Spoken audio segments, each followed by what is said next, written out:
Meeting to order.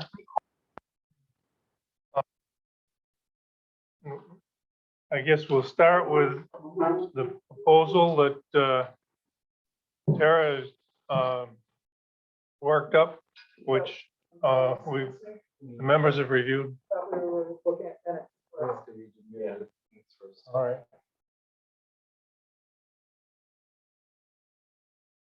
Minutes of the meeting on January 26th. In attendance, Randy Blackmore, Art Sigmund, Valerie Clark, Zora, Vernon Butler, and Earl Norman. Meeting called to order at 7 p.m. by Randy Blackmore. Randy asked guest speaker Joan Nichols from the Connecticut Farm Bureau to talk on PA490. Joan, open space is a municipal option to Public Act 490, where farm and forest are state statutes. State statutes does not provide a definition for open space, but does not set the value of the open space, whereas the state does set the value of farm and forest every 5 years. It is up to each individual town to adopt an open space ordinance. This ordinance needs to be clearly defined for reduced tax benefit and needs to identify the parcels to be assessed as open space. The ordinance needs to be as tight and clear as the ordinance needs to be as tight and clear as possible. PA 490 does not run with the land, but with the owner. So far, 30 towns in Connecticut have an ordinance for open space. Next, citizen Brenda Romanek asked why we're not using the open space that was established in 1979 and why we are taking it away. Assessor Paul Hopkins stated that he has the authority to grant farm and forest applications, which he is stated required by not the required, but not the open space application. Tyra Pengesic stated that the assessor cannot approve open space applications as the town does not have an open space ordinance. Brenda Romanek questioned why we are changing it to districts and was replied to by Tyra that state statutes require municipalities are required to distinguish the area to be covered by open space. Valerie Clark questioned if an ordinance is required, which Randy Blackmore answered yes. Valerie stated she looked to restore the 1979 open space, which was proposed in 1979 and voted, but was never put into an ordinance and recognized by the assessor's office. Paul Hopkins was asked if anyone has been removed, and he stated, but no new ones have been approved, as there is no ordinance in place. It needs to be in place before the new fiscal year, so we can when the application process starts on October 1, 2022. Diana Kuchar stated that open space was adopted by the planning board in 1979 and provided the documentation, but that a week after it was adopted, the state required it to be an ordinance form, but no one did it. Valerie proposed to have the Ag Commission use the 1979 open space approved at the time by the planning. It was by the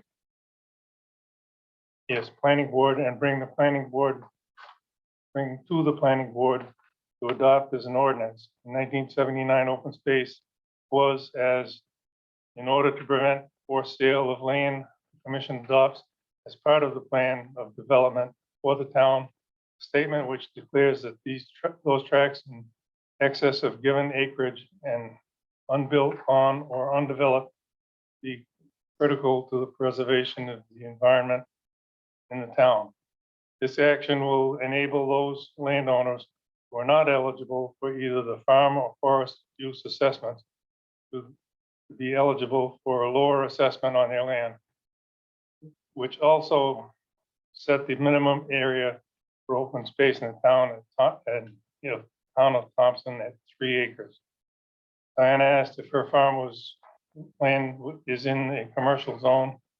is she eligible or lose her right for Public Act 490? Which Joan replied, that it does not matter if it's residential or commercial to be eligible for PA 490. Dave Clark believes open space benefits the town and the tax break is an incentive for the owner. If a person develops an open space area during the 10-year period, they owe the back taxes. Valerie Clark believes it is a graduated tax penalty. Dave Clark would like to have the commission adopt the current open space to bring to the planning board. Paul Hopkins stated 10 acres lot is in open space and someone wants to develop a portion of the land. Does it terminate the entire benefit because it goes from open space to productive use? Could be a problem. It could be problematic in the future if the language is not simplified.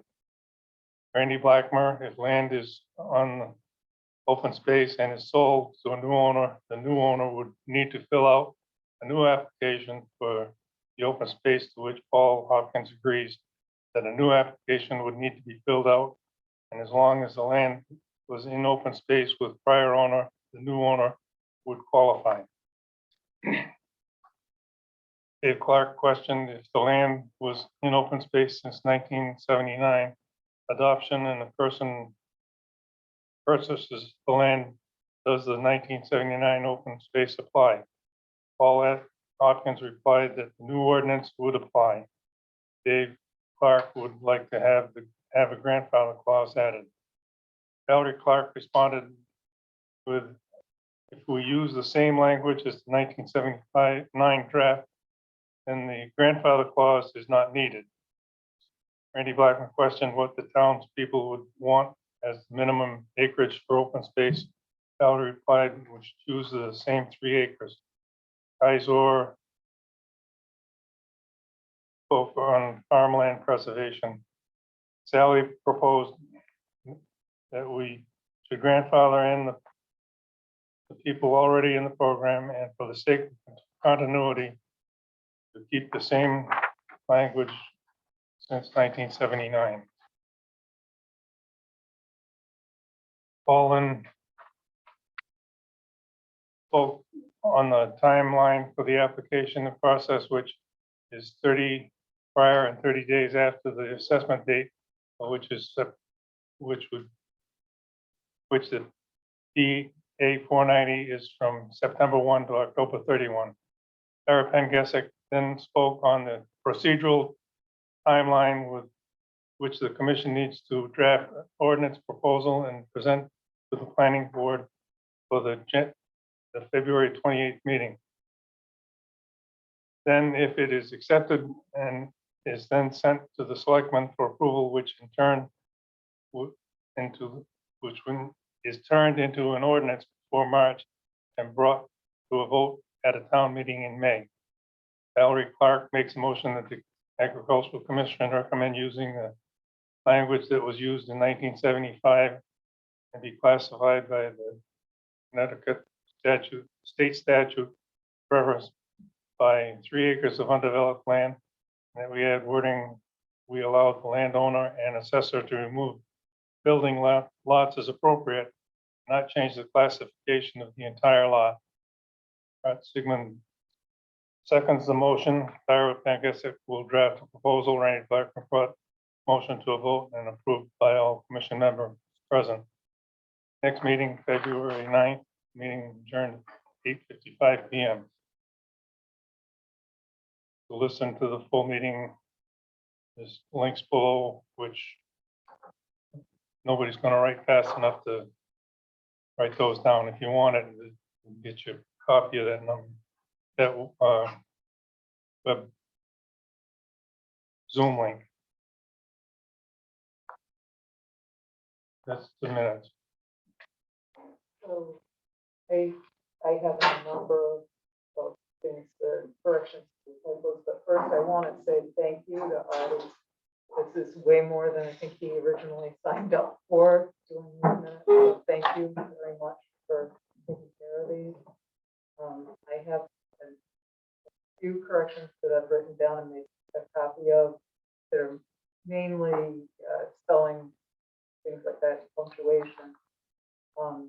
But before I go into, there's a couple of things I'd like to correct to add to the minutes. But before I go into that, I want to check in with Well, I had a question, and I guess the question is this what was said, which is Valerie stated she's looking to restore the 1979 open space, which was proposed in 1979 and voted on, but never put into an ordinance and recognized by the assessor's office. If that was said, then that should be in the minutes, but I don't. And if that's what you heard on there, that's fine. That's what I mean. Okay, so what I'm concerned with is that's not what I saw, and this is a point I brought up to the Ag Commission today and brought up in an email, basically saying that the way I read the minutes from 1979 is that this commission adopts as part of their plan of development, which is our current PODC, et cetera, which to me, I mean, is that or is that not an ordinance? It's not an ordinance. So if it's not part, so they're saying they adopt it, but that's not an ordinance. No, an ordinance is a separate process. And just as a point of clarity, and I didn't notice this until somebody called it to my attention, the agenda says that we are reviewing a draft of the PA490 open space ordinance. That is not what we're doing tonight, because that is not, we're not at that point yet. The ordinance is the last step before it goes to town meeting. This language is the proposed amendment to the plan of conservation and development. So here's my point, and that is, at that point, the assessor's office was using this. So it is in, and this is where why I asked for a legal opinion on this is, to me, if you pass that in the commission and you then state the number of acres, and just because somebody didn't record it, doesn't make it less of an ordinance. And this is why I'm concerned with it, because the assessor's office was using it in Right, perpetuity. so up none until- of that was an ordinance. None of it was an but- ordinance. Yeah. An ordinance is. This is a really tricky thing, and this No, is I why I understand. said, you know, you can say that's not an ordinance, but your assessor's office is following it up until 2 years ago. Right. So So an ordinance, it has a process, like we actually have an in ordinance. 1979, did it have that same process? I couldn't tell you what the process to adopt an ordinance was then, but I can tell you now that the process to adopt an ordinance is the Board of Selectmen requests that one be drafted and then This it is is voted on at 1979. town meeting. 1979, and however it happened in 1979 is how it will be interpreted. I'm sorry, I mean. No, I know what you're saying, Vern. I do hear what you're And I saying. don't- I don't want, I mean, I don't want to make this more difficult than it is, but I have no knowledge of what it took to get something into the POD at the time, in 1979. I don't know if you do, but this is why I said I think we should really check. All of this stuff, Hopkins, the assessor, if I can jump in. Sure. So the staff, Paul, you're all clipped out.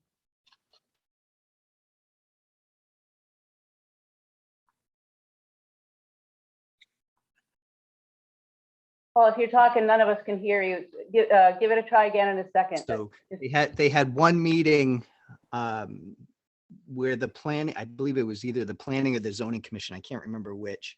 Planning. Yeah, they did their part. So, but the rest of it was never followed through. It also needed, at that point in time, it would have needed to go through the zoning commission as well. And then they would have had to adopt the language that was approved at that meeting into the POCD. And then they would have had to have the selectmen vote to authorize the assessor to approve this statute. So my interpretation of this is yes, they began the process, they got one step in, and then that was what they assumed was sufficient. So we could get a legal opinion to find out if that's one step was sufficient enough at that time, but That's my point, Paul, is it's 1979. I'm sure the process is very different. And if we've been following it since 1979, I think it behooves the town to get a legal opinion to find out, are we modifying something or are we starting something new?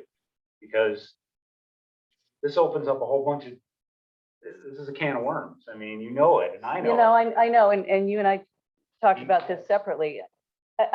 And I understand the point that you're making. However, whether we say we are modifying or adopting, the steps actually aren't going to change, and we're trying to get to the same endpoint. We are.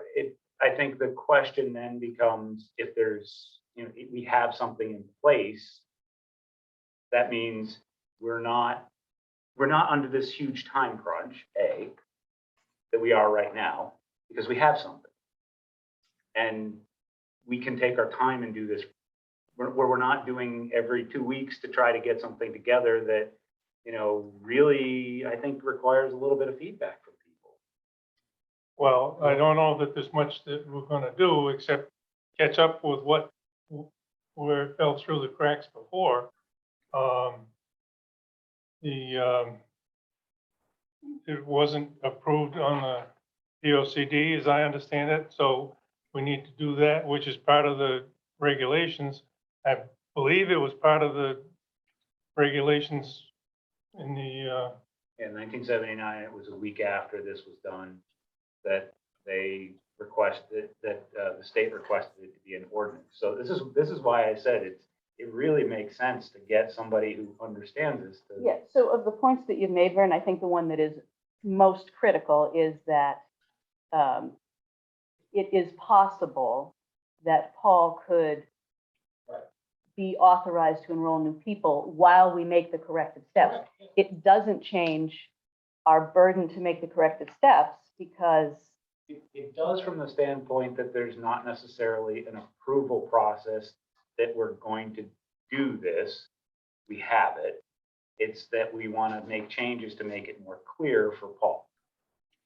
right, and I would suggest to you that what we're doing here does that regardless. Yeah, it's a different political view. Those people that are in the program or want to be in the program and that know about this, and the fact that we've been doing it since 1979, like I said, yeah, I just would really want to be careful about opening up that can of worms without getting somebody to look at this and to tell us, hey, you have it, whether it's in practice or whether you do need to take these steps. I think we need to know that.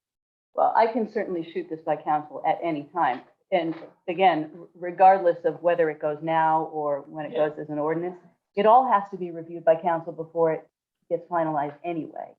But proposing that question first, again, changes the perspective. It doesn't change what we're doing. It does change the timeline. It does change the urgency. all right, I got a question for you, Paul. If anyone, there's no penalty. If somebody were to buy land tomorrow and want to put it under open space, if we get this switched so that the open space is the category is available by the time that they can file in September, they haven't gained or lost anything, right? Or That's will they correct. be taxed, or are they So- taxed at a higher rate for half the year and then? No, so as long as everything's in place, whether we clarify or modify, clarify, as long as it's done by September 1st, there'll be no harm to anybody existing or that would like to apply for the benefit. And so if they were to apply tomorrow, there's no penalty. You'd have to say no for tomorrow, but as long as we get this cleaned up, so September 1, they would be eligible to sign that property up. So if somebody came in with a completed application tomorrow, even on the adoption of, even if we had open space in place at the moment, that's not a period of time where we can accept applications. So if somebody came in tomorrow with an application, I would tell them that they would have to hold on to this till September 1st. What if it's the scenario that Randy's proposing here, where, and this is Valerie Clark, where someone just purchased the property, but they didn't happen to purchase it on September 1st? So even after, even if we had open space, or if somebody had the farm exemption, that wouldn't change. So if somebody bought the property today, that would terminate the previous person's benefit. And what would happen is the new owner would get a prorated bill for the remainder of the year that the assessment calendar covers. But- Okay, that was what I was wondering, was the prorated bill part. So it is And a then higher as rate. of September 1st, they could,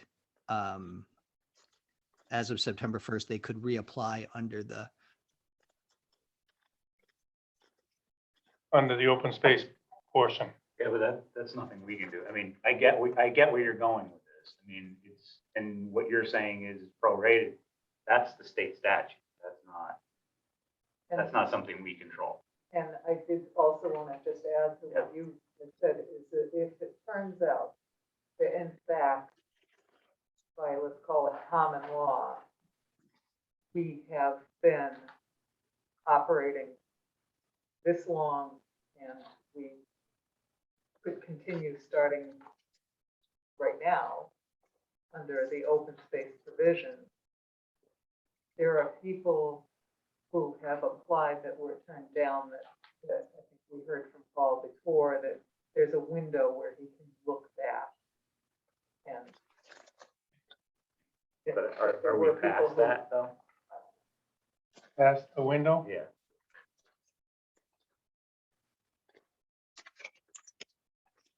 What's your specific question for Paul? yeah. We passed that window of look back for the year. So if there was anybody that applied and was denied for this October 2021 grand list, they could appeal to the Board of Assessment Appeal for this March. So the look back period for this past October's changes is not past its look back period, but so anybody that was denied for that period could go to the Board of Assessment Appeals. So what this suggests to me is that a logical course of action in terms of referring to council would be to get an answer as to whether they think it can adequately be implemented as it stands while we're working to essentially catch up with all the procedures before that March period. Does that make sense? Yeah. Because I can ask that question, and again, it doesn't really affect the content of the work. May change the urgency. But if we can stick to that proposed time frame so that we can bring this to the annual meeting in May, then we've solved all those problems. So we're proceeding, but we can get the answer. Does that make sense to you, Paul? Yeah, so if we continue on the path and we find out from the attorney, by the end of the week that I was wrong in my interpretation of the history of the statute, then, there's no harm, no foul, because people could then go to the Board of Assessment Appeals and we could add those accounts back. Or add them because they would have been new applications, not existing. So that was my only thing. That's Thank you. Thank you, I appreciate it, and I appreciate the work you did to get to that conclusion. Paul, can you hear Valerie? She's back from the mic and she speaks softly. And Sorry, yeah. I can hear her very faintly. I'll So have a seat right there in front of the mic. So Valerie, before we Or go sit on, forward, would maybe you on the like corner of the table. that statement restated somehow? Because is that what, Yeah, and I think I wrote some notes because you made a good point with that. Because that is part of the minute. Yep. And I think that relative to that statement, I think if we just strike everything that is after 1979, that reflects my understanding of what I said. So it's the first page. I have it. You do? Okay, Yeah. good. That was also my understanding, is to strike the "and voted on but never put into an ordinance recognized by the assessor's office." Because I think that's speculative, because we don't know. Thank Don't you. know. So. Well, we do know that it wasn't put into an ordinance because it does not appear in the code But of we don't ordinances. know that we don't know that it would be recognized as an ordinance as such, because we don't know what the procedure was at that point, and we don't know whether the assessor's office recognized it because they were using it for the next 20 something.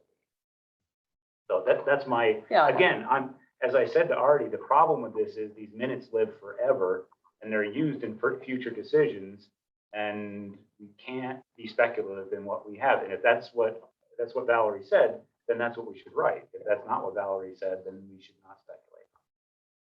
Thank you. So I would like to, above that paragraph that we just modified or proposed a modification to, I'd like to add that Valerie Clark asked, and I've got this written down already, so Yeah, I'll that's give you a copy. Valerie Clark asked Joan Nichols the reason for the open space provision, and that Joan stated that farm and forest were for businesses and open space covers everything else.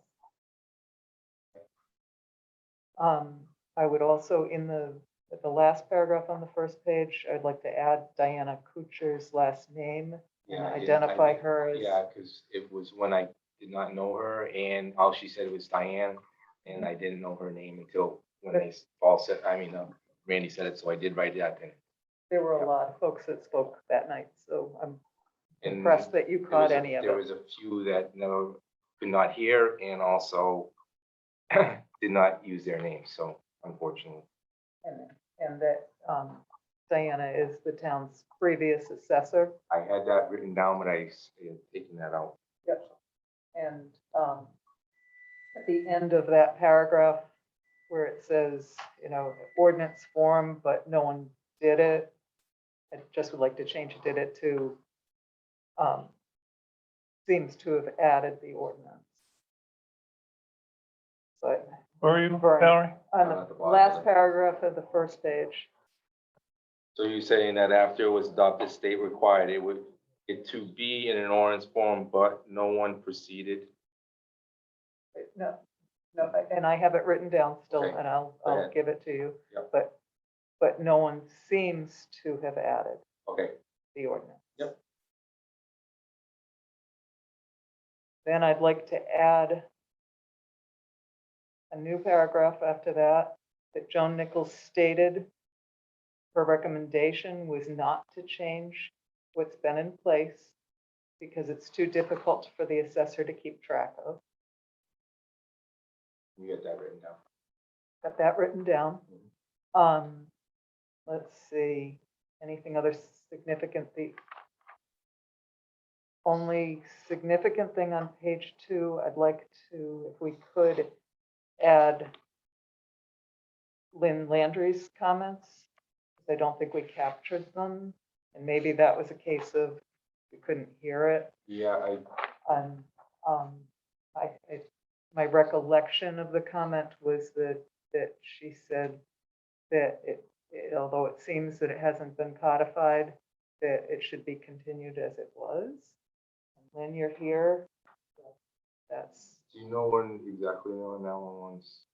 towards the end. It was towards the end. Yep. And then my last suggestion is on the last paragraph of the last page, where it's the last full line on that last paragraph. It says assessor to remove, I think we meant buildable lots. And rather than as appropriate, I think I said at the request of the landowner. And then I put in parentheses to clarify what I meant, that the landowner solely initiates the request. It's not to be undertaken by the assessor without the landowner's request. I couldn't make that out when. We were all stressed and tired at that point, but I think those are my changes other than some typo corrections, so. Let me know if you can't read my writing. No. We can discuss. Sounds good. So can, as a matter of procedure, can we see a copy of these modified before we approve these minutes at the next meeting, or? The standard form that most boards use is that they approve the minutes with the corrections. Yeah, and then that'll- And then that becomes a permanent record that goes on the Do we website. get a chance to look at those corrections? Not that I mean, I'm worried that much, I just like to see them before we actually make them. Should be in the minutes of this meeting, the corrections, And I think which you- already has. And can you recorrect? I think you can. I just want to I make sure that suppose. we're, I don't, again, I don't think it comes up that it often, seems to but. be a fairly big deal. I want to make sure that we do this right. I do too. because- Yeah, I know. Get it. Believe me, I wish the minutes from 1979 were a little more clear. I think So- we all do. So does anyone have any corrections to make? Any other corrections to make? A motion would be in order to approve the minutes as corrected. I'll second. Motion made and seconded to approve the minutes. Those in favor, as corrected, those in favor say aye. I, Opposed, no. Hearing none, the motion passes unanimously. Thank you. Good Oh. work, Art. Yeah. Whatever you do, don't hand in your resignation. no, please. Oh, that was this page. No, here, I'm no, sorry. no, I'm sorry. No. All right, so I guess part of the agenda for tonight, not stated specifically, but we need to recommend the change in the POCD to the, Right, so like I say, when I looked at this, I didn't catch it. So agenda item 3, review draft of PA 490 open space ordinance. That is not the case. This is not an ordinance. This is a suggested amendment to the Town of Thompson Plan of Conservation and Development to be forwarded to the Planning and Zoning Commission for their approval and adoption or vote, however you want to phrase that. Because the Plan of Conservation and Development is owned by the P&Z. So this is that first step. I was of the understanding we were working on both. No, there's no, the ordinance would be essentially the last step before it goes to town meeting. So theoretically, and I'm not saying this is how it will happen, but theoretically, this group could vote to approve either what's presented or whatever changes get here up to P&Z. They can further modify it because they own that document. The Board of Selectmen could further modify it after that. So there's no sense in starting drafting the ordinance until that point. You know, and there's also legal language that goes along with the ordinance stuff. But, you know, you want to make sure that you've passed all your hurdles before you start working on subsequent pieces. I just asked one other question. Thought about this. All right, we're doing this work, okay? Could a citizen bring it, do their own, and bring it before the planning board? They could.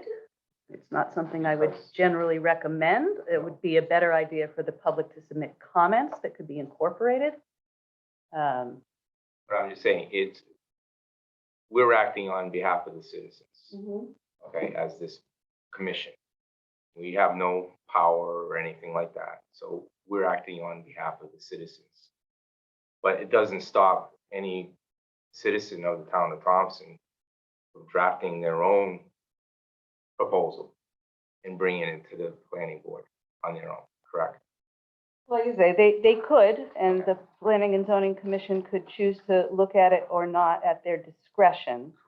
Correct. The difference between the commission is that you do play an advisory role specifically to, well, to whatever boards need you, but it's a land use commission, so the implied relationship is stronger with planning and zoning. So, you know, if any, it's like anything else that we do where I'm a primary author, if somebody has a suggestion or a comment and that is submitted to me, I can review it. Now, sometimes those comments get incorporated and sometimes they don't. Sometimes they can't be, but I certainly make them available to generally PZC is the board I'm working with as they're considering. So Randy and I were talking right before the meeting, and I think what we decided was that I would read the entire text one time through, and then we can all go through it together. And if anybody does have questions or comments, you know, simple edits we can make right into the document, or I can, you know, take them longhand and return an amended draft later. Do you need a motion to revise the agenda? To say, review of the draft of the open space proposed amendment of Oh, they the could hurt. PLCD? So moved. Okay, we have a motion and it's been seconded to change actually amend the agenda to work on a POCD for the P and Z, right? PA 490 open space amendment to the POCD. That's how I would refer to that. You get that, Arnie? He'll have it on the recording, I have it on the board. Okay. and I do not speak softly, so he'll definitely hear it. Yeah, yes. If anybody does speak tonight, I appreciate if you could just speak up a little bit louder. I know you State have your to name ask- before you Yeah, start. state your name also, please, so I could hear everything. We have a motion and a second. You heard the motion. Those in favor of the motion say aye. Opposed, negative, no. It was unanimous. We approved the change in the agenda. Now you can read your, Okie dokie. My favorite thing. All right, so this would be, if it were adopted, section 12.7, the 2022 amendment to the Plan of or POCD regarding Public Act 490 and open space. In the state of Connecticut, Public Act 490, PA 490, and its related statutes, CGS 7-131C and 12-107A to 12-107E, enable municipalities to reduce the tax assessment on land that is classified as farmland, forest land, or open space land. Recognition of the farmland and forest land classifications is mandatory for all Connecticut municipalities.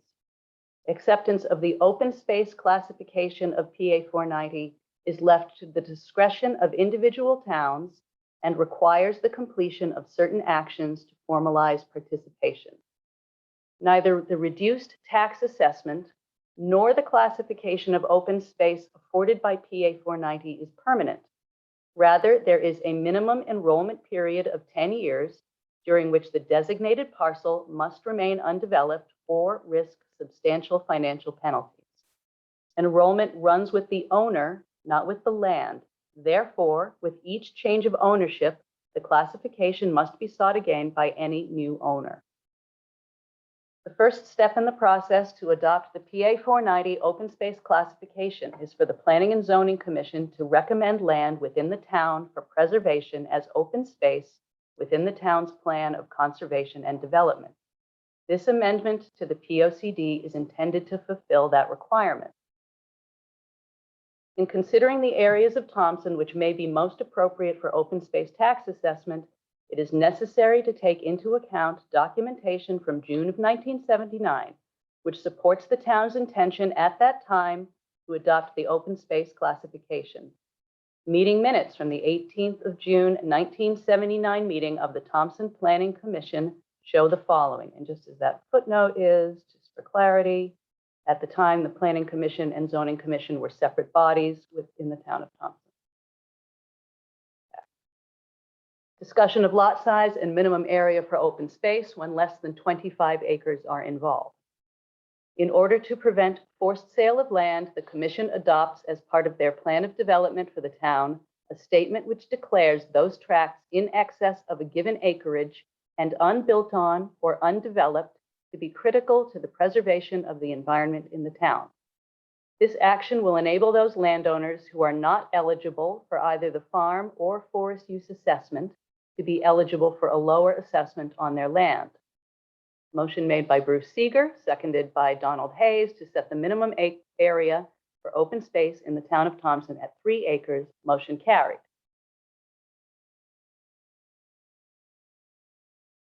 While PA 490 is not specifically referenced in the minutes, the language is sufficiently similar to that of CGS 12-107 to indicate that the intention of the Planning Commission was to adopt the open space classification for Thompson. However, the additional requirements for adoption do not appear to have followed. The proper order of action following approval by the Commission is for the Board of Selectmen to approve the areas recommended for open space by the Commission. Then an open space assessment ordinance must be written and approved by the town meeting. As of January 2022, no such ordinance is found in any of the town's records. There is some question as to whether the statutes at the time required the approval of the Board of Selectmen and the adoption of the ordinance. Therefore, the assessor has allowed past enrollees to continue their participation in the program. In order to offer enrollment to new applicants going forward, the town must take steps to be in compliance with the current statutory requirements. Taking all of the above information into account, the Planning and Zoning Commission for the town of Thompson therefore makes the following recommendations to the Board of Selectmen. In order to reduce the financial pressure to sell land and to incentivize the preservation of open space within the town of Thompson, the Planning and Zoning Commission recommends the adoption of the open space classification of PA 490 with the following criteria. Land in all zoning districts of Thompson is eligible for consideration. The minimum area eligible for classification as open space shall be 3 acres of vacant or undeveloped land. In cases where a parcel includes developed portions, the 3-acre minimum shall be land in excess of any developed portion. The developed portion shall be calculated at a minimum as the area of a single building lot within the given zoning district. In Thompson, open space may include areas which are kept as forest land less than 25 acres, or as pasture land, apiaries, or farming for personal use, if those areas do not already qualify for either the farmland or forest land classifications of PA 490. Open space shall not include areas kept as lawn grasses, or those which include paved areas, parking areas, septic fields and reserve areas, fenced-in areas, and/or swimming pool. Land set aside under the open space requirements for a subdivision or a conservation subdivision shall not be eligible for enrollment in PZ 490, that should be PA 490. Such land is to be preserved permanently as open space as described in the subdivision regulations of the town of Thompson. And just for the footnote that was in where it refers to forest land, yeah, and it would actually be a different footnote number in the final document, but 25 acres is the threshold at which land becomes eligible for the forest land classification of PA 490. And I know Valerie, so that's the text. Valerie, you had some questions about that bullet point, which I tried to reply to. Was that helpful to you? Helpful. So want to talk about it. Okay. So I'm comfortable with everything up through the 3rd bullet. Does anybody have anything before the 3rd bullet that they want to discuss?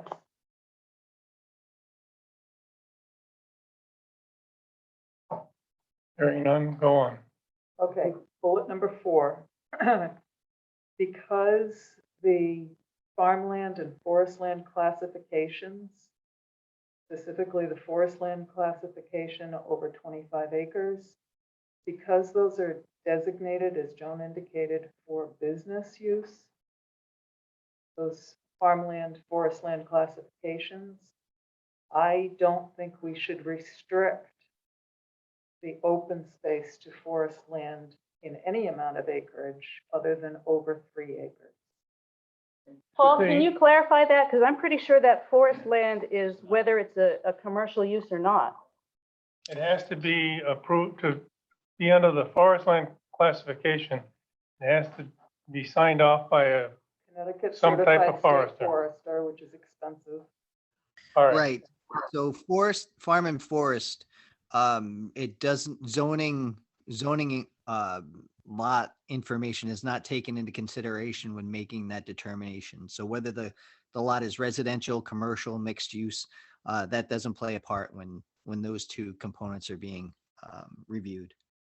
So it's just a simple acreage threshold for forest land. Forest land, correct. It's just 25 acres of forested area. I think Valerie's point, and I think what you're making, correct me if I'm wrong, is that in order to get that 25 acres in the forest land program, you need to hire a certified forester, or does the state do that? The person applying for the forest exemption needs to be the one applying for, and hiring a certified forester. And they do charge a few $100s to do that certification. Okay, a few $100s is different than Depends on, thousands. I mean, 25 acres, I mean, if, I guess, I think your point is that's a cost. right, And, you know, I and get time it. expended. Yeah, I get it. It extends the, these foresters are not available. There are not a lot of them. And in addition to that, isn't there also on that same forest land form a line that requires that you put down a income or expense related that you filed? And also, I think, Paul, at the last meeting, you mentioned that you would be looking for a Schedule F. That was That's for not farm. for forest, it's just for farm. There's no income requirement for the forestry application. Is there a line on the form that requests a monetary? There's no line on any of the 490 applications for monetary. Although by state statute, a farm does have to have be in a business productive use.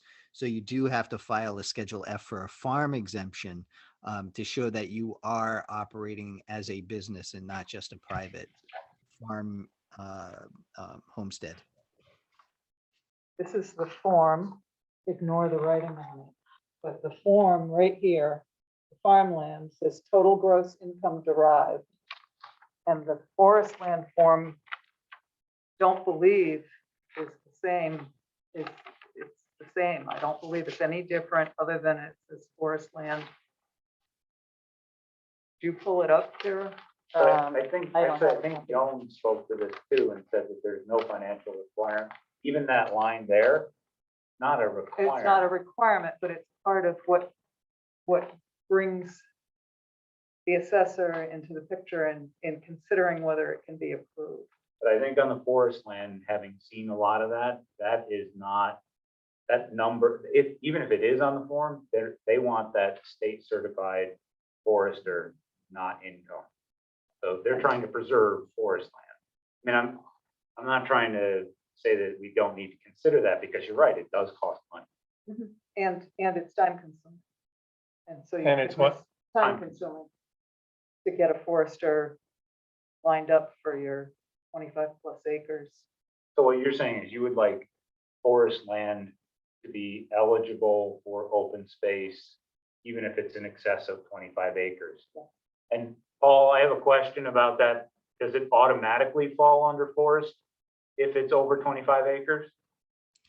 No. So in order to qualify for the forestry exemption, the land does have to be designated by the state forester. So the assessor's authority when it's granting the forestry exemption is to the extent that the forester certifies the land.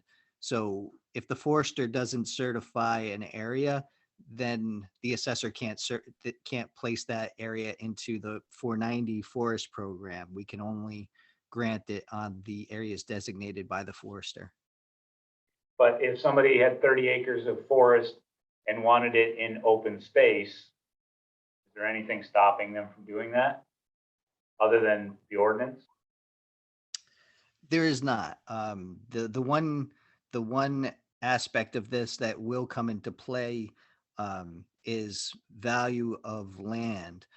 So the forestry exemption is by far and away the lowest value of all land, even under the 490 program.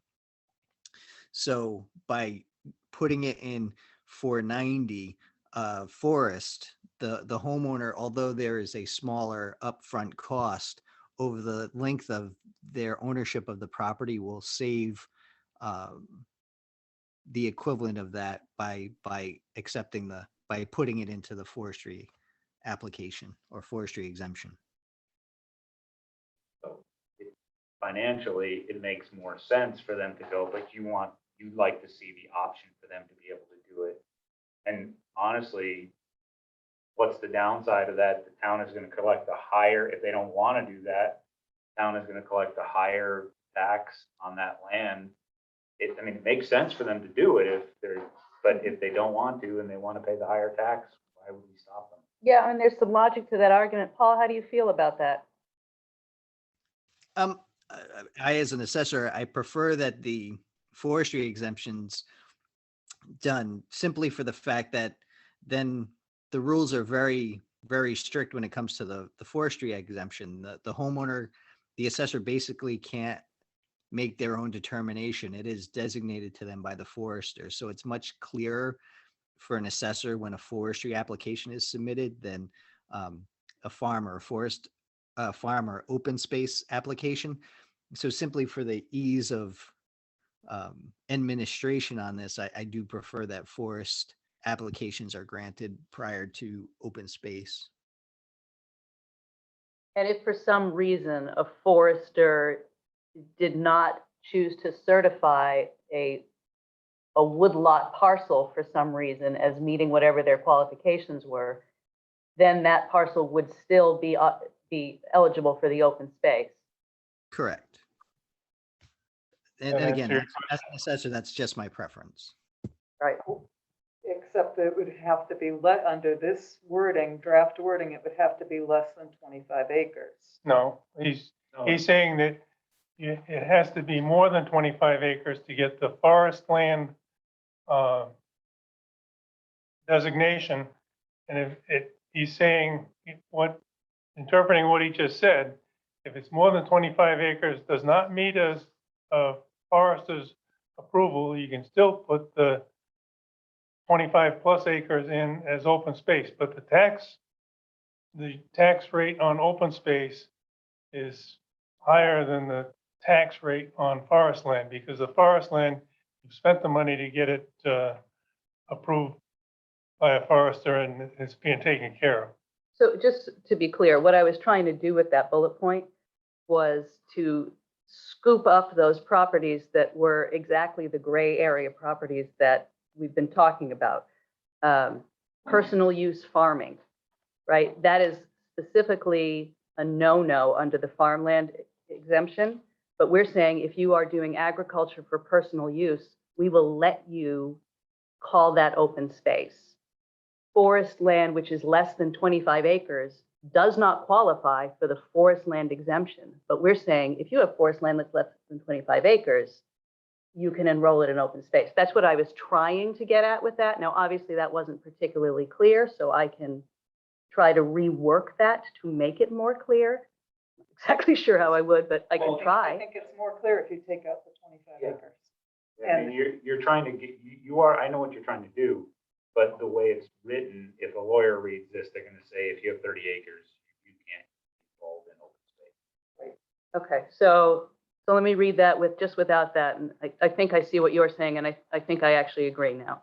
In Thompson, open space may include areas which are kept as forest land or as pasture land, apiaries, or farming for personal use if those areas do not already qualify.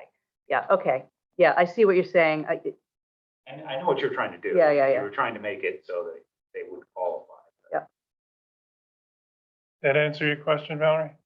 So should we decide whether we as a group agree on that? Well, and let's move wait on to bullet Till five? we get through and, Well, we've read the whole thing, so, well, if there's there any anything more? else we want to change, and then we can get the document printed before we move on. That's what you said we need to do anyway. I mean, we've got to move on with, recommending the POCD to the Right. selectmen. And, I just didn't know if we wanted to take a temperature on where we are with bullet 4. Bullet 5. So I object entirely to this. I do not believe that it is easy to identify. I would like it struck. I also do not believe that it is how this has been administered for the last 40 whatever years in town. I do not believe these restrictions were in place. so Paul and I did discuss this at some length. He and I are in agreement that these areas that are referred to are development and therefore do not meet the criteria for open space. And what we voted on in the charge from last meeting was that we are going to restore the existing program. But I think you agreed on restoring the language.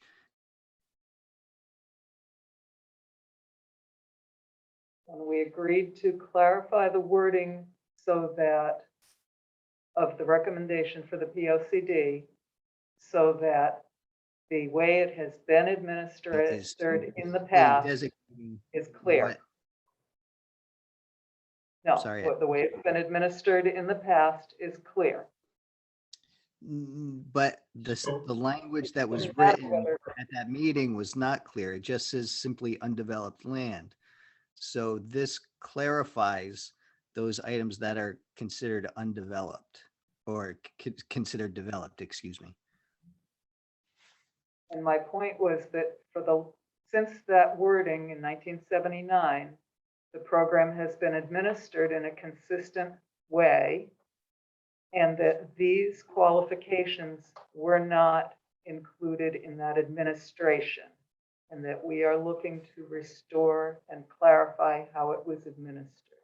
So, but even if, let's say that we simply accepted and didn't change the language that was in that original statute, areas that are discussed here, I would not grant the benefit in regards to that application because I would have designated those such grasslands, septic areas as developed parcels. So what this is doing is it's defining things for myself and any future assessor. So that way we know exactly what is considered developed and it takes the authority or the question out of the assessor's hands and puts it into the document where we have to now follow. So then I have lots of questions. What's a fence?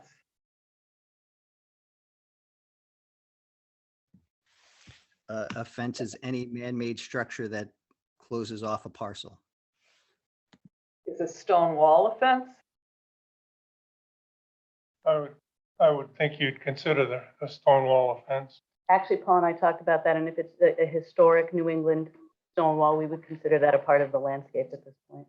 Correct. So Yeah, this somewhat. this would be more of a man-made structure. So this would be a chain link fence. This would be a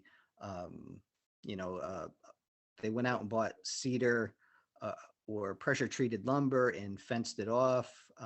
Something to that effect. So maybe language clarifying what a fence is, or what is a fence is not, may be helpful here.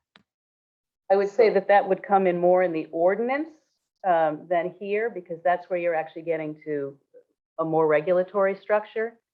That would be my inclination in going back to write the ordinance. David Clark, Yeah, Dave Clark, 105 Elm Road, Thompson. Regarding the fencing issue, farmland can certainly have a fence. A lot of what people have as open space doesn't qualify as a farm because it doesn't make money, but it's similar in-kind use, i.e.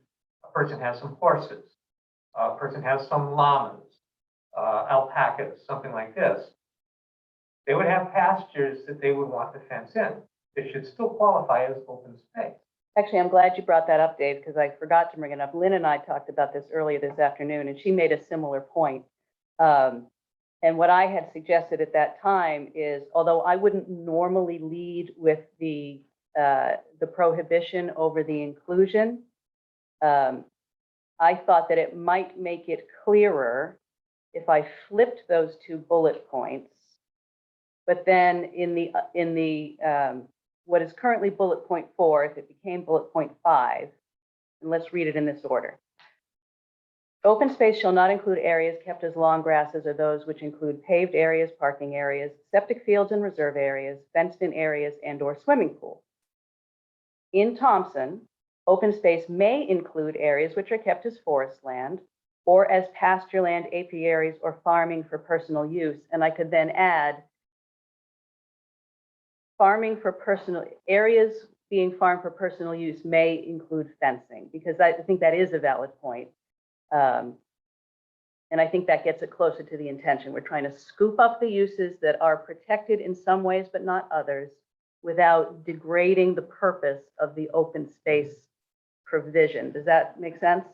That makes more sense. Okay. The saying you can't have a fence, I'm like, wait a Yeah, minute. yes, and Lynn We've got brought areas that with same fencing point with up to barbed me. wire from 100 Yeah. years ago. Yeah. Oh.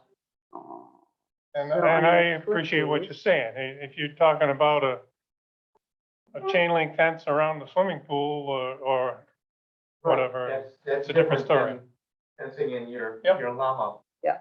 pasture.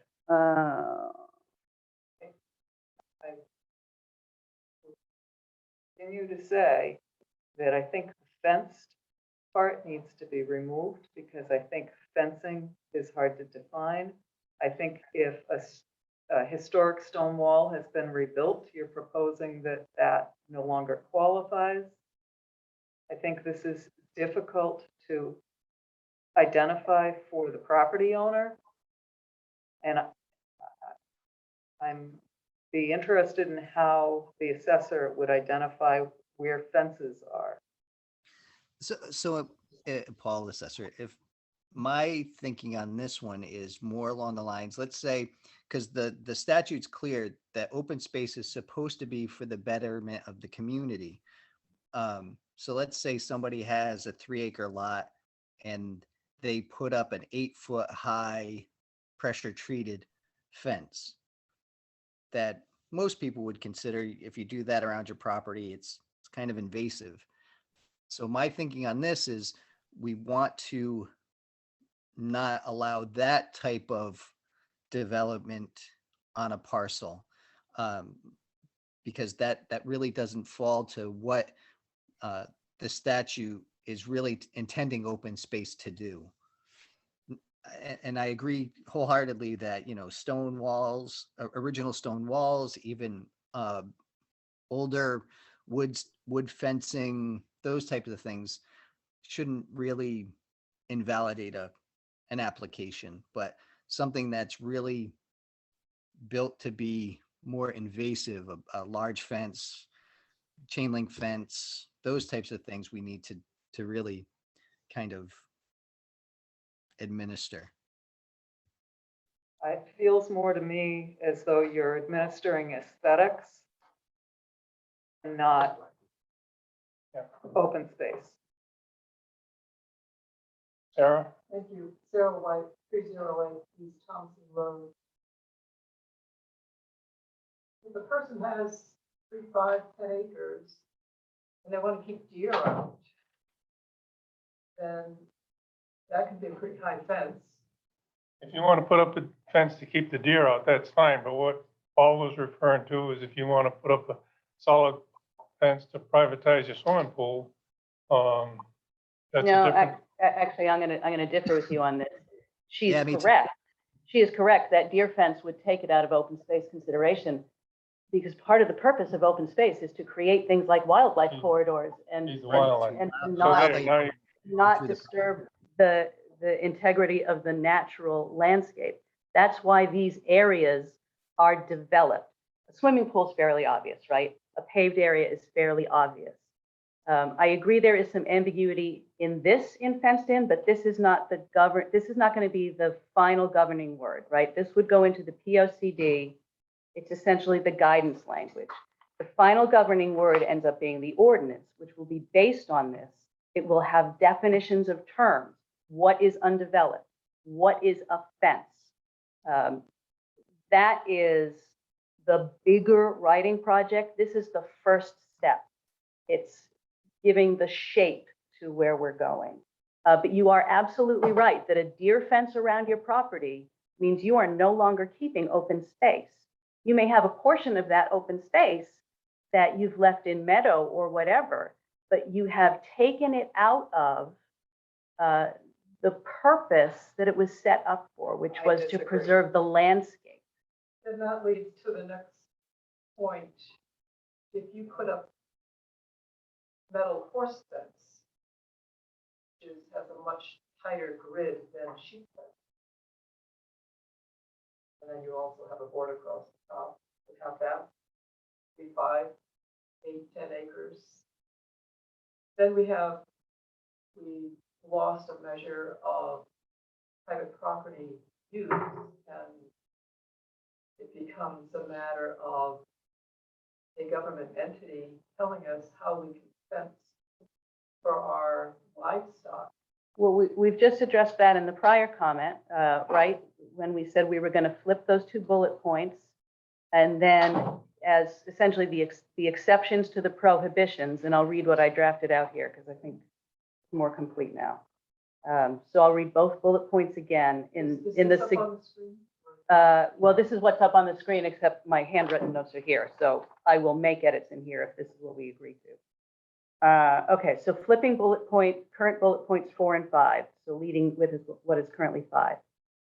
Open space shall not include areas kept as lawn grasses or those which include paved areas, parking areas, septic fields and reserve areas, fenced-in areas, and or swimming pools. In Thompson, open space may include areas which are kept as forest land or as pasture land, apiaries, or farming for that should be or other farming for personal use, if those areas do not already qualify for either the farmland or forest land classifications of PA490. Areas being farmed for personal use, which are fenced in, may be considered eligible for open space. Because the objection over agriculture, I think, is totally legitimate within the spirit of the Public Act 490. So I think that gets you to that halfway point where you're not accidentally excluding homestead farmers that we want to scoop up in here. But my 2 points, then you use the language may be allowed. What was the last part of that? Yeah, it is a may, and that may be a place where the shall is the appropriate term. And then who's the determining person? Is that adjudicated by somebody that's town official? I believe that is the assessor, right, Assessor. Paul? I'm sorry, I couldn't quite hear her. She was asking who the adjudicator of these conditions is, and once they're adopted, it's your office, right? Correct. So it would be the assessor has the right to make the final determination. However, the statute does say that the property owner does have all appeal rights, so that they could then go to the Board of Assessment Appeals for a separate determination. And if the Board of Assessment Appeals does not agree with them, then they could take a real estate tax appeal out against the decision as well. And then within that bullet point, areas kept as lawn grasses or parking areas. I can think of several places that are both used as personal areas and for seasonal customer parking that aren't paved. They're pretty significant areas. And they're not fenced. And so what is an open area and normally has turf and grass, so it can be used part of the year as parking, that would be excellent. And there are many places in town that they have very significant lawn areas. They mow them both to keep back probably creatures and to keep their places neat and tidy. And that can be pretty extensive as to what is mowed on a regular basis. So this is one where I feel very strongly. Lawn grasses are fine and people can have them if they want, but they are ecological deserts. They are not natural space. They are not open space in the sense that PA 490 is meant to encourage. If you had a house with a lawn, that lawn would be a part of your house lot. If you are mowing 20 acres, it is no longer in its natural undeveloped state. I feel very strongly that lawn grasses should be excluded from this unless they are serving an agricultural purpose, horses, in which case we've already scooped that up as well by saying that personal But use it's farming. also, and I think that should be a decision that goes for the townspeople to weigh in on that. But it can also be considered a fire break, which is not something to be trifled with. That's been a very traditional thing. Have significant area mowed as a fire break, especially around agricultural areas. I think that needs to be kept under consideration.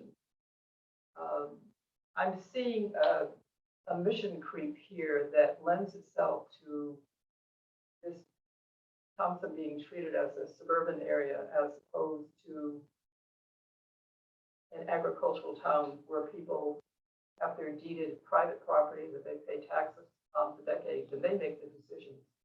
So as it's interesting opposed to that you somebody say else that. altering the town to bring it into a different type of profile that it has not been in, and that likely the townspeople are not in favor of. So I think we need to be careful.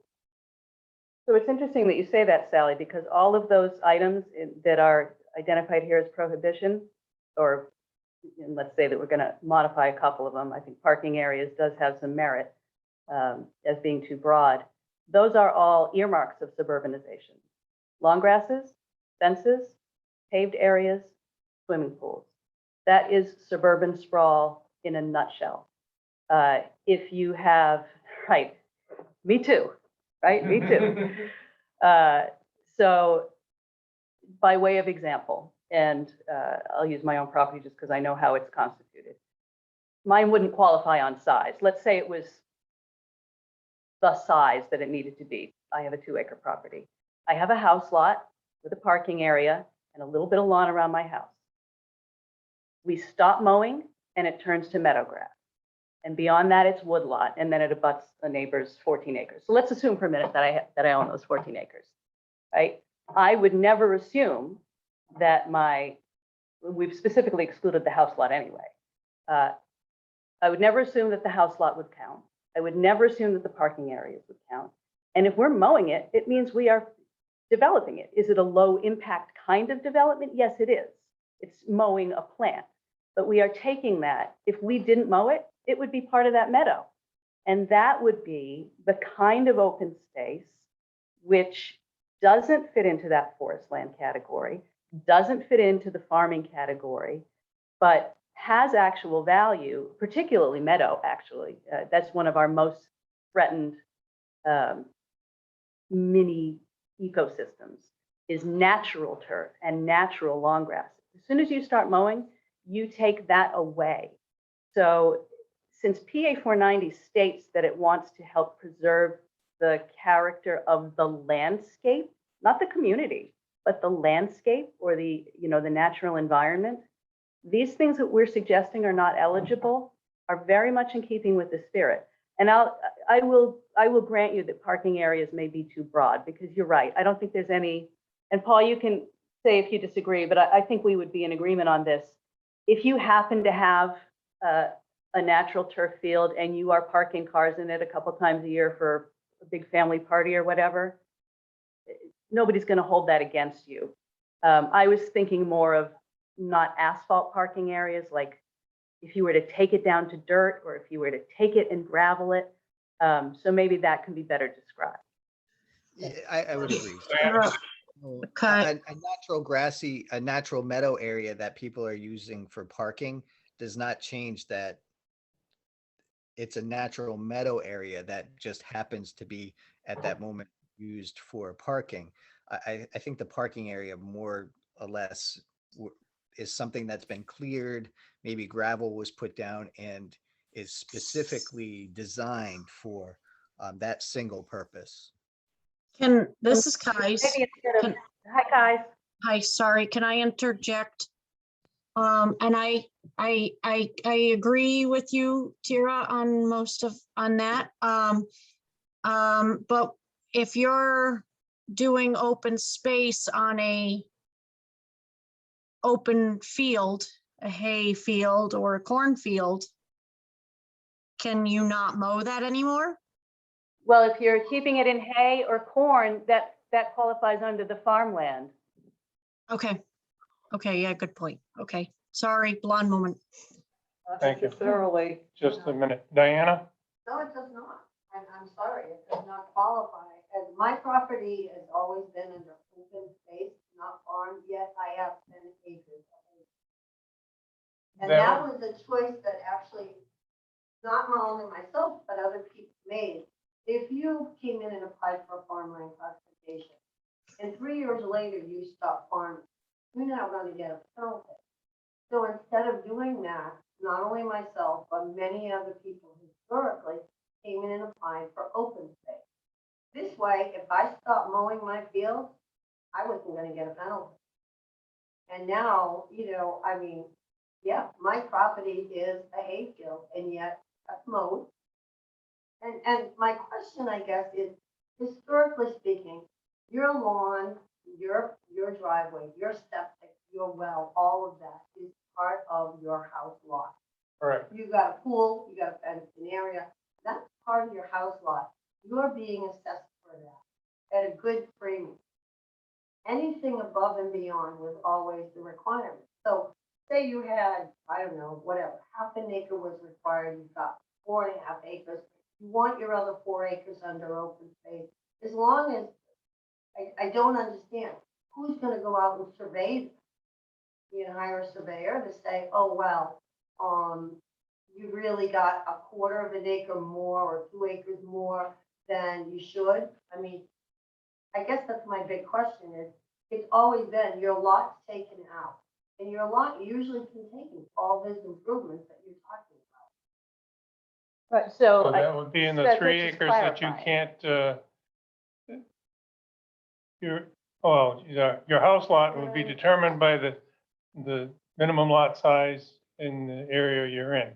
And to answer your other question, if you stop mowing your hay, either Todd Moran or I would be happy to rent your land and cut the Well, hay. you know, that's the other thing. Tara said natural meadows, ask Blackie. If you stop mowing, you know what happens? You don't have natural meadows. You are gonna have brush. Yeah, but you don't need to mow it with a lawnmower. You could mow it once a year with a bush hog and keep what you're talking about under But that's control. mowing, like Tara's Yeah, saying. it's We're mowing. talking about extending your lawn to a A lawnmower. I understand that. And I don't mean, I mean, who's gonna, the way you've set up these things with the driveway and, I mean, that's, to me, that's part of the house lot. But as far as some of the other stuff goes, I mean, okay, I'm gonna mow around my hay field because I'm just gonna keep it clear with my lawnmower. I mean, is Paul gonna go out and start saying, oh, gee, you wanted 4 acres under open space, but really, there's half an acre there that you couldn't have. I mean, I just can't see him doing that. Paul can answer to that. I'm sure you won't, because you won't have time to follow up on all of those. And I guess that's You're why it absolutely- makes sense to me. And Dinah's right. I mean, if somebody has made the effort to put their property into farm, whether it be for hay or whatever, and they've designated 4 acres, I'm not gonna, and no assessor would do this. I'm sure, Diana, you didn't do this. You're not going to go out and No, look, review that to make sure that it's exactly 4 acres. There's some assumptions that are made that if you're making the application for this space, you're going to, in good. Oh, we just lost you again, Paul. Let me just put it to you this way. It's maybe thinking about it a different way. So I hear you essentially agreeing, right? That your house, your driveway, your swimming pool, it was all part of your never house lot, included, right? So right. we, I think all actually agree on that. Right. So this clarification is not telling us anything new. However, not everybody is a sophisticated reader or, has the understanding. Somebody may think if we do not say that that lawn area is part of your developed property, that it could then come in. So Paul's already said, if somebody brought him an application and it included a swimming pool, he would say no.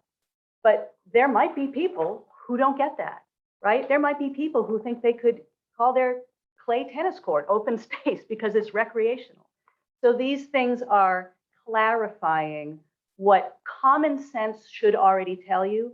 But as we all know, common sense is not always common.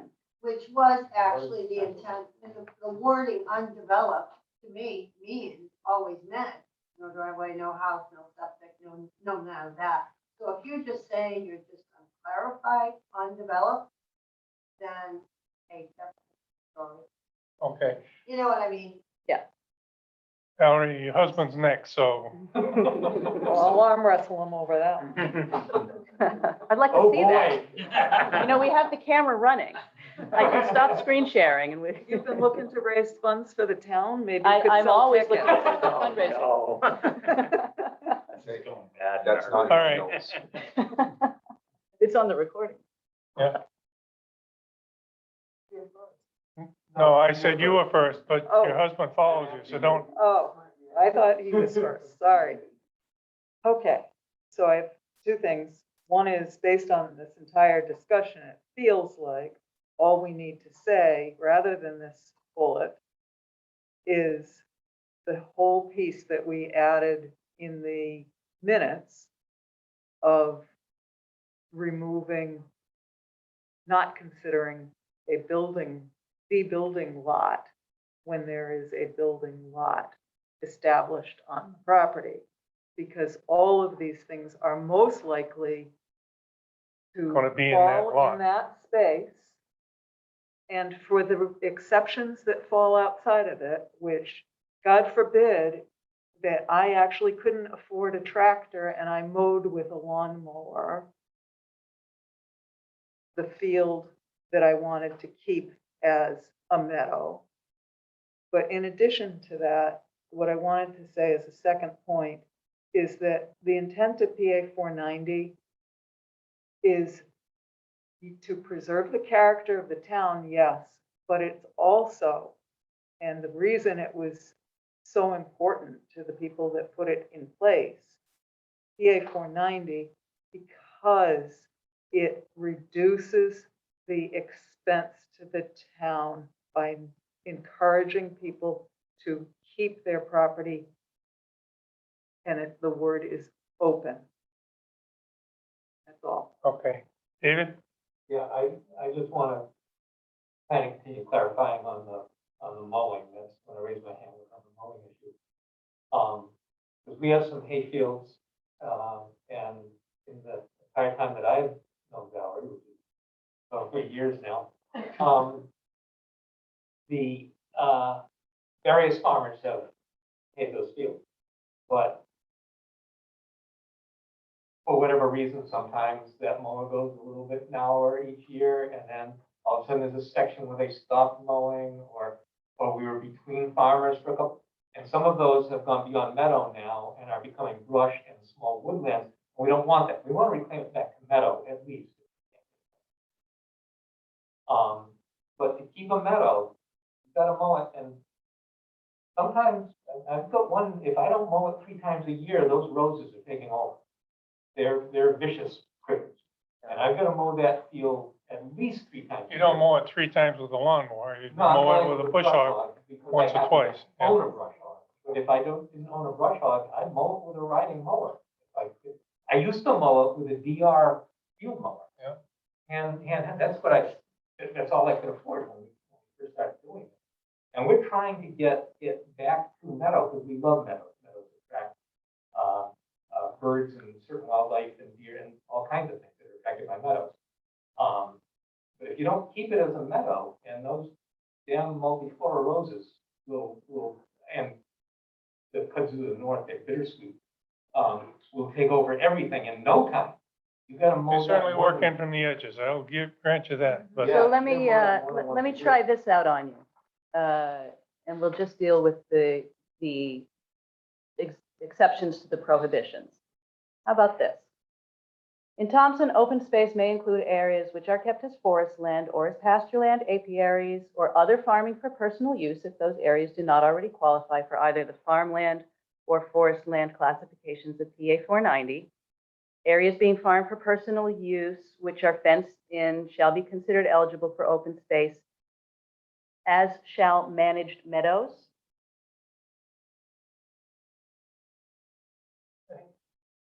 Yeah, And okay. it's It's hard it's to like a meadow administer. versus a golf course. I would agree with you that golf course is not open space. But a meadow is.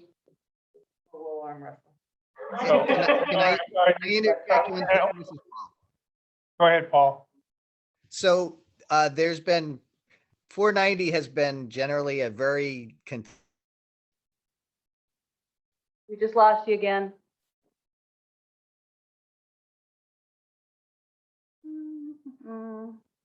Hold your thought. I have a, Al has the floor. oh, sorry. so there's court cases. Excuse me, Al. An active farm that's gone fallow that they have allowed to go fallow for years for the purposes of replenishing farming nutrients and those types of things still constitutes farm applications and or the business position. So in the case where a property that is being hayed and then the farmer is doing it less often, so the homeowner has to do it as part of their maintenance of this property, that under case law would still constitute the same farm use position as if the farmer was haying it, because it's still assumed that that farmer will eventually get there and rehay that parcel. So basically what I'm saying in that case is if an assessor was to take that parcel out and there was a tax appeal case against it, and the farmer simply said that they were going to go back and hay that parcel, the judge would overturn the assessor's determination and make him put it back to 490 value. Thank you, Paul. Al?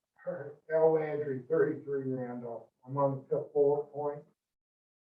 So, okay, go ahead. This is the way it is on the paper, which, Well, I'm going to suggest some changes. Open space shall not include areas kept as lawn grasses. I agree with that. If you're mowing an area, you're using. Or those which include paved areas. How about paved or gravel areas, including those for parking purposes? I had beaten you to it, Al. I actually have paved, graded, or gravelled scribbled down here already. Well, I would put the including parking areas in with that.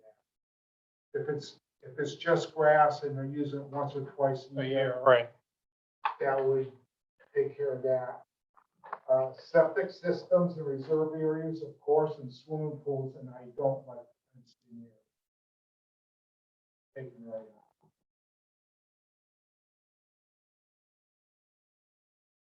Well, I would Let Brenda go. recommend that we let Tara try and wordsmith this so that we can do that. Yeah. I don't know. I can't see that, but in the middle of what you just read, Tara, the paragraph, middle of the paragraph, you said, if the land does not qualify for either, farming or forest, right? When you say if, to me, that needs a little clarification because it almost sounds like the homeowner would have to go, the landowner would have to go through a process to determine whether or not it's either or. You know, it makes it, when you say if, it means, okay, it didn't qualify for forest. I've got, I've probably got 50 acres that are like, I wouldn't consider it forest. I would consider it just brush and old trees. But the way that's written, it almost sounds like I would have to hire a guy to determine whether or not it's a forest, and when he says no, then I qualify according to you guys. That seems a little ambiguous.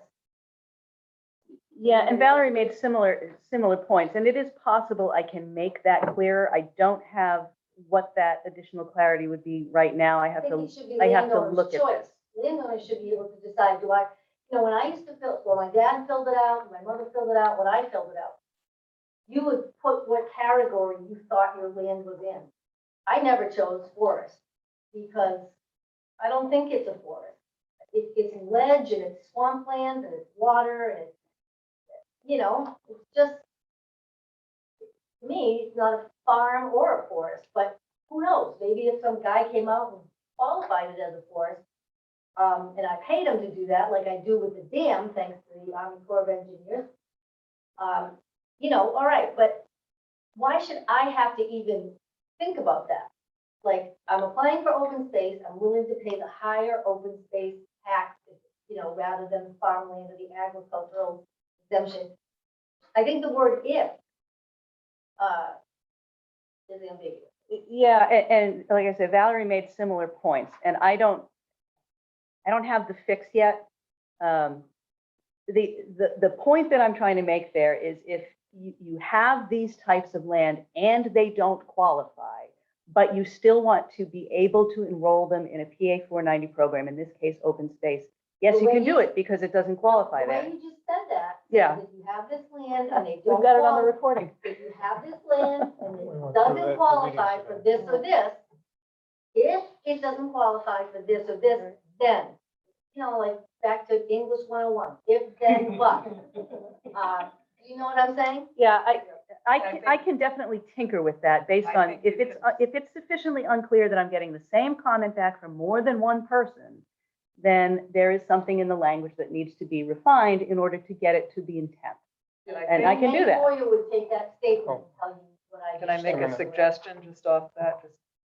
I think the suggestion to say what Brenda's saying and how I originally responded by email on this is just strike that part of it and not include the if, anything after if. Stop at personal use.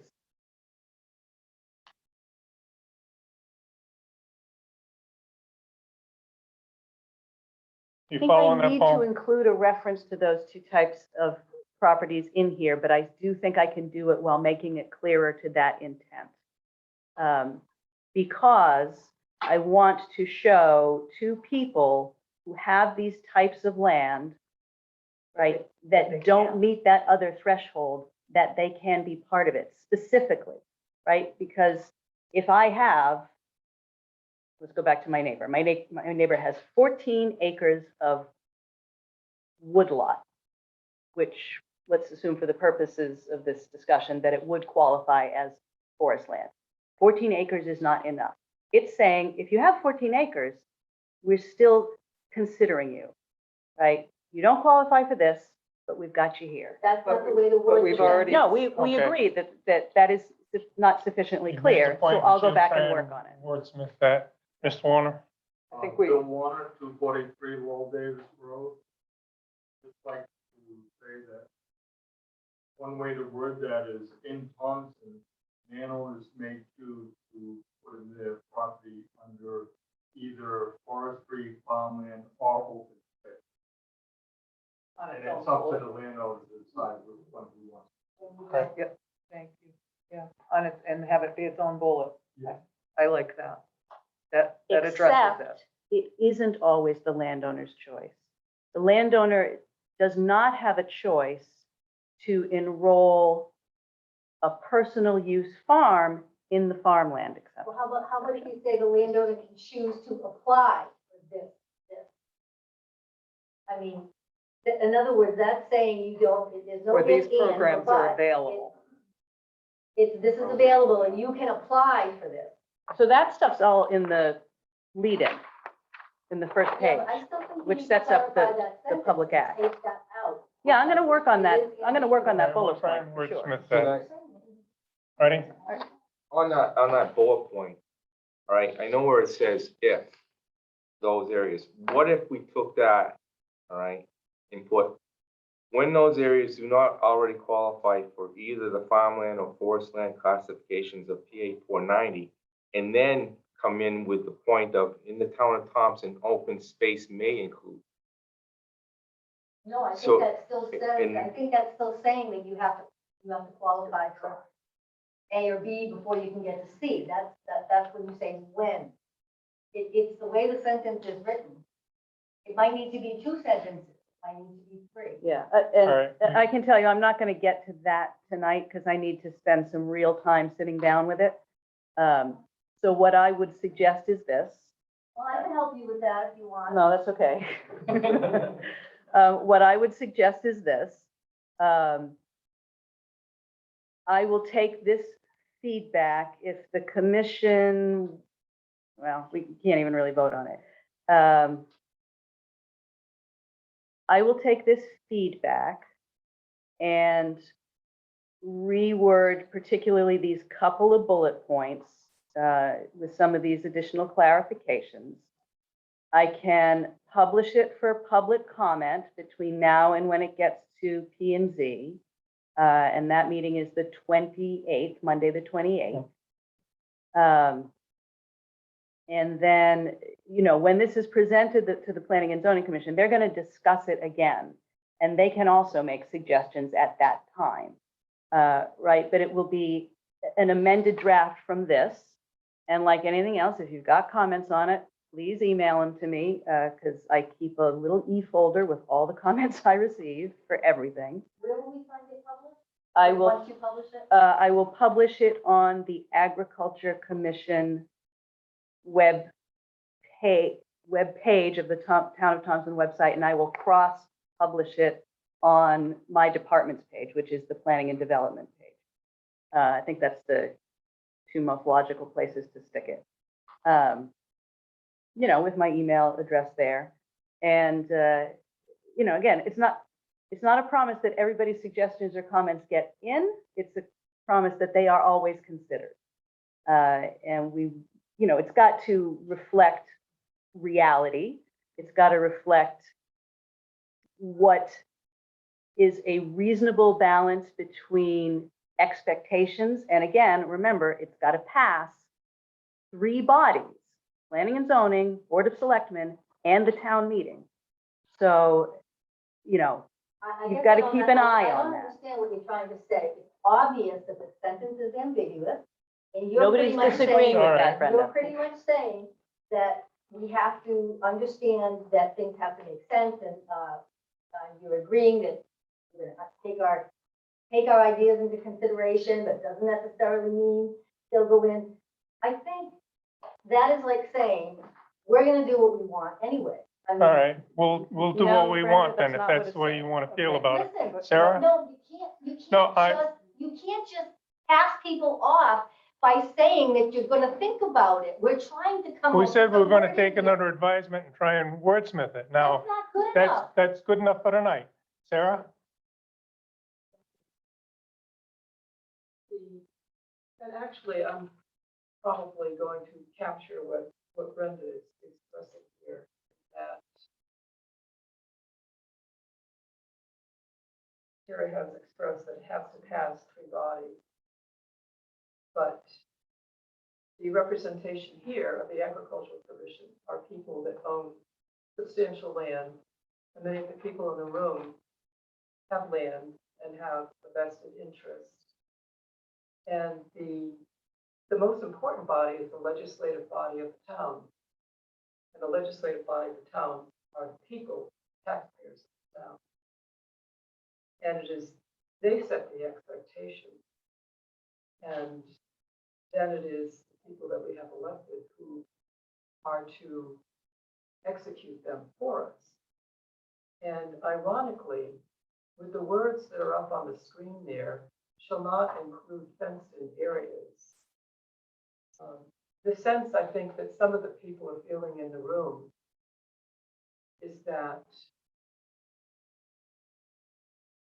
because there are some other expectations that aren't necessarily being expressed, that we're being herded into the fenced-in areas in order to make something happen that apparently it's almost as though the skids have been greased for something that we have been let in on.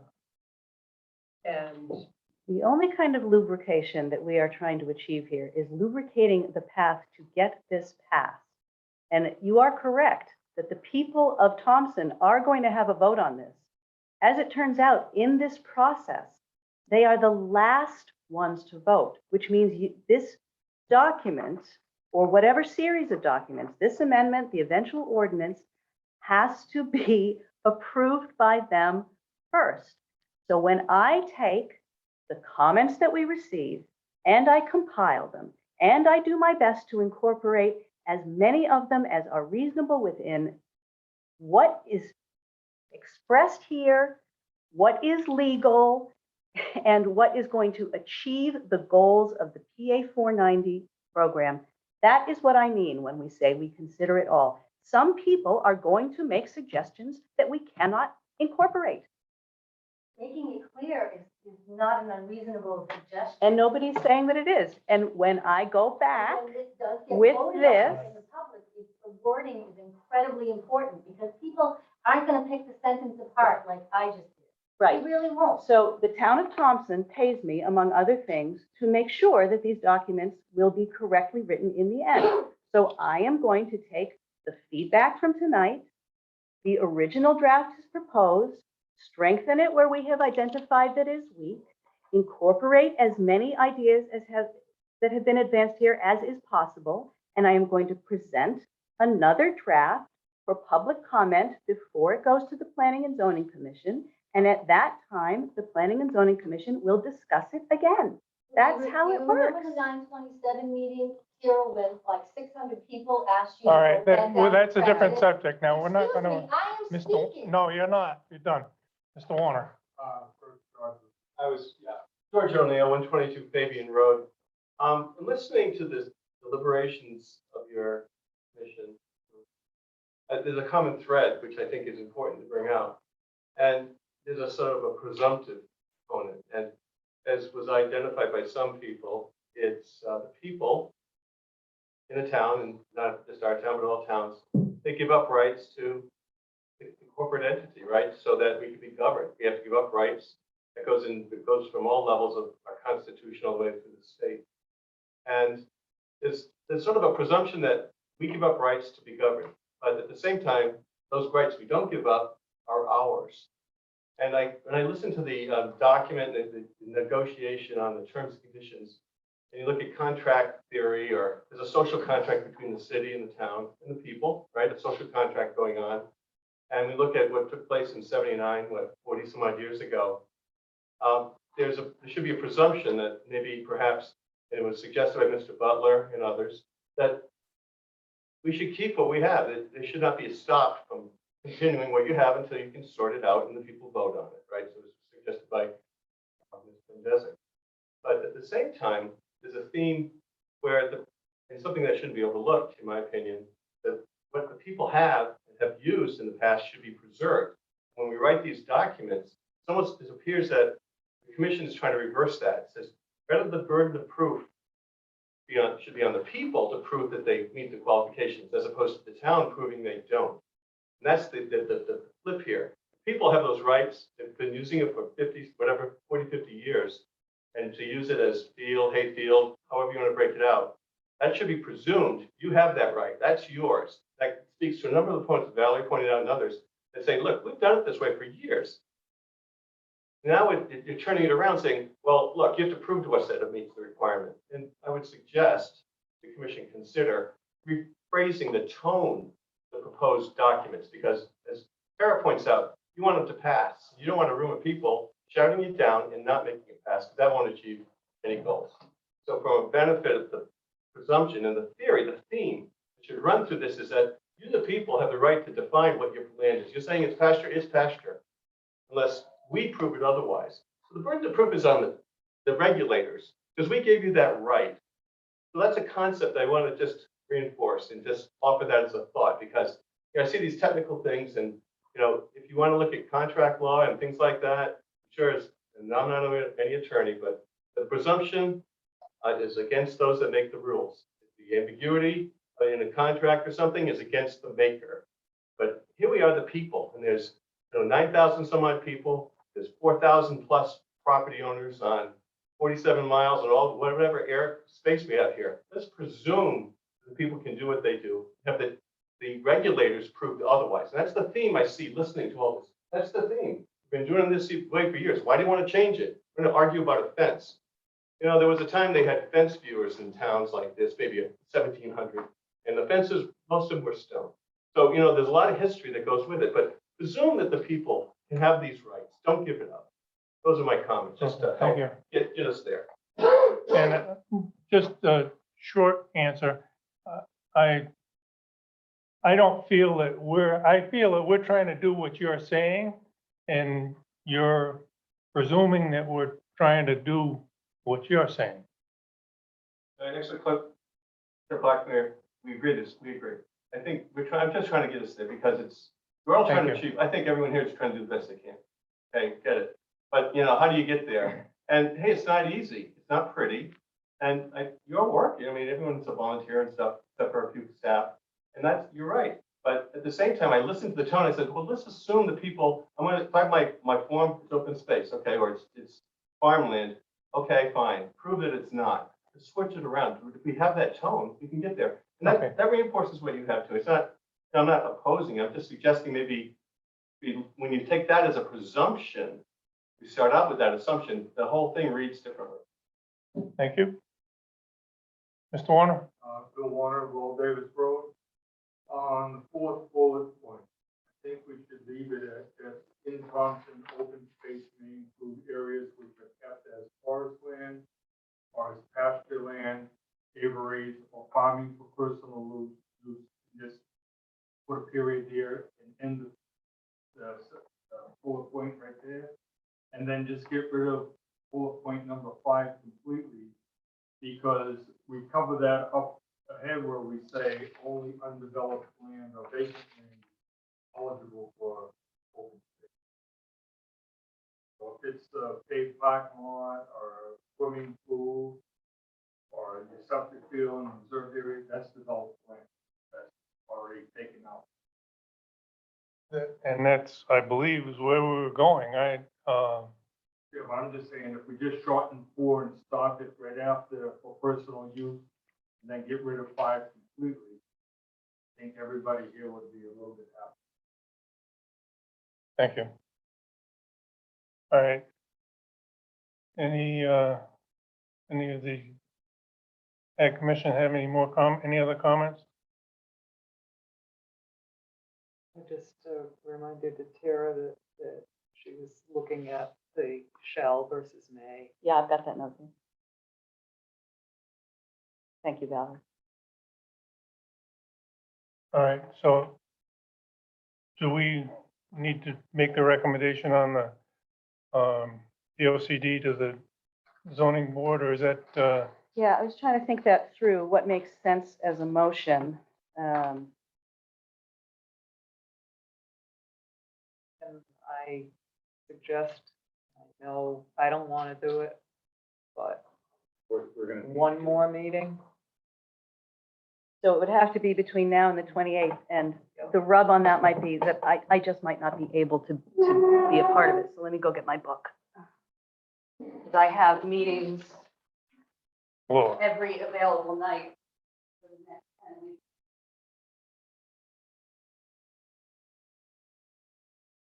I have a couple of spots where I might be able to jam on.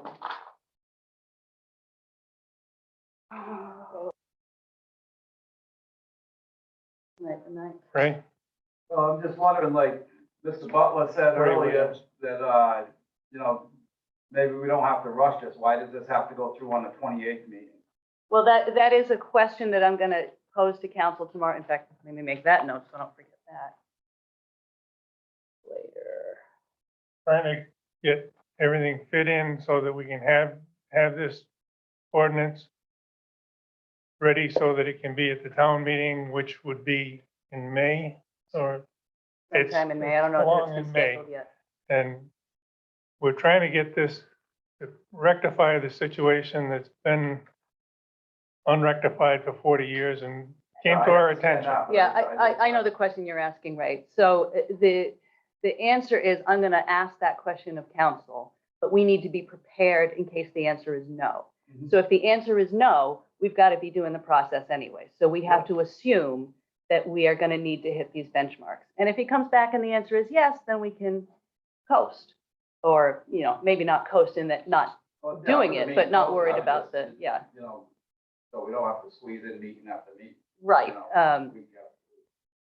Right. But we want to assume until we know otherwise that we have to hit this time frame in order for people to be eligible this year. So the urgency remains until we discover it's not there. And that's my goal, is not to let the ball drop so that we miss the May deadline, so that everyone misses the September deadline, and then we can start all over for another year. Well, it's been 40 years already, so. Yep. I can squeeze a meeting in on Thursday, the 24th. It's the only open night I've got. Better fill it in. So it shall be done. That way we can, we can have if you lay awake enough nights figuring out how to wordsmith this, we can look at it before it goes to the, I can take care of that tomorrow. Tomorrow I'm in meetings all day. I can take care of that on Friday. It'll be done. and then you still got Saturday and Sunday. Can I interrupt here? Hi, this is Cindy, CEO. Hi, I just want to make sure, the packets for the Planning and Zoning Commission go out on Wednesday. That would be the 23rd. So you'd have to send that, separately, whatever. It has to get to them by Monday. So just keep that in mind okay. for your meeting. Yeah, but I can take care of that and email it to the commission. Okay, all right, That'll be fine. okay. Yep. Yeah. And we can do the same time, or we can start earlier. It's up to you guys. We've been doing 7 to 9, but 7 to 9 is what that's fine with me. They gotta get fed. Fine with me. And just to make things as simple as possible while you're working on this, if I can just request that nothing additional be included in the rewrite, that be just what everyone's discussed here. You know what I'm saying? Well, That the rewrite I'm gonna, work on here is gonna be based on what was discussed tonight. Any additional comments I receive, what I was doing with the zoning regulations is I was keeping a parallel document with comments and actually replying to the comments. This is possible because of this. This is not possible because of that. This is an alternative. we'll be able to. Yeah, I can post that alongside. In this case, it's only a page and a half. So unlike a lot of the writing I do, this is going to be an easy one. I just don't want to have some new can of worms to discuss. No, I know. I agree. Everybody wants to be looking at the same thing. So do the COPD on the 24th then. This. Yeah. Yeah, we're re-reviewing this, the proposed amendments to the POCD. Okay, any other questions or comments? If not, I'm not hearing any, seeing any hands. Motion to adjourn would be in order. We don't have to stay till after 9. Really? You won't get out of here before 9. time as last. Yep. Yeah. Exactly the same time as That's when we. When I went for 55 minutes. All right, so who made the motion? I make the motion. I'll second. Those in favor of the motion to adjourn, say aye. Aye. Opposed, no. Motion carries unanimous. See you on the 24th.